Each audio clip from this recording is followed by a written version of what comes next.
ಇವತ್ತು ನಾ ಹೇಳಕ್ ಬಂದಿದ್ದೇನೆಂದ್ರು ನಮ್ಮ ಪಪ್ಪಾಗ ಆರಾಮ್ ಇದ್ದಿದ್ದಿಲ್ಲ, ನಾ ಅಂತೂ ಅಲ್ಲಿ ಇದ್ದಿಲ್ಲ ನಾನು ಸಂಡೆ ದಿನ ಊರಿಗೆ ಹೋಗಿದ್ದ. ಪಪ್ಪಾಗ ಆರಾಮ್ ಇದ್ದಿಲ್ಲ ನಂಗೆ ಗೊತ್ತೇ ಇದ್ದಿದ್ದಿಲ್ಲ. ಪಪ್ಪಾಗ ಆರಾಮಿಲ್ಲ ಅಂತ ಖಾಲಿ ಇಷ್ಟು ಹೇಳಿರು, ಊರಿಗೆ ಬಂದವ ಏನು ಆಗಿಲ್ಲ ನೀ ಅನ್ಸ್ಲಕ್ ಹೋಗಬೇಡ ಅಂದರು. ಆಮೇಲೆ ಒಂದು 5 ನಿಮಿಷ ಬಿಟ್ಟು ಫೋನ್ ಹಚ್ಚಿದ್ರು ನಮ್ಮ ಪಪ್ಪ ಸತ್ತು ಹೇಳಿದ್ರು ಮಮ್ಮಿಗೆ. ನಾನು ಶಾಕ್ ಆಯ್ತು, ಏನಾಯ್ತು ಅನ್ಸಿದ್ವಿ.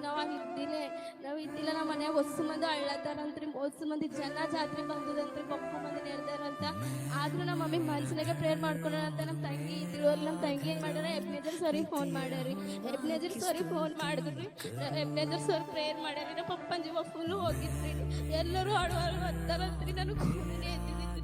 ಸಂಡೇ ಒಂದಿನ ಹೋಗಿಲ್ಲಪ್ಪ.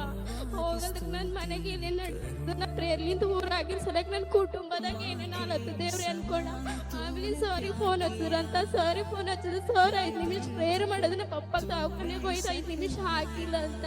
ಆಮೇಲೆ ನಮ್ಮ ಪಪ್ಪಗೆ ಜೀವ ಬಂತ ಮಾತಾಡ್ಯಾರಂತ್ರಿ. ಪ್ರೇಯರ್ ಸ್ತೋತ್ರವಾಗ್ಲಿ ನಂದ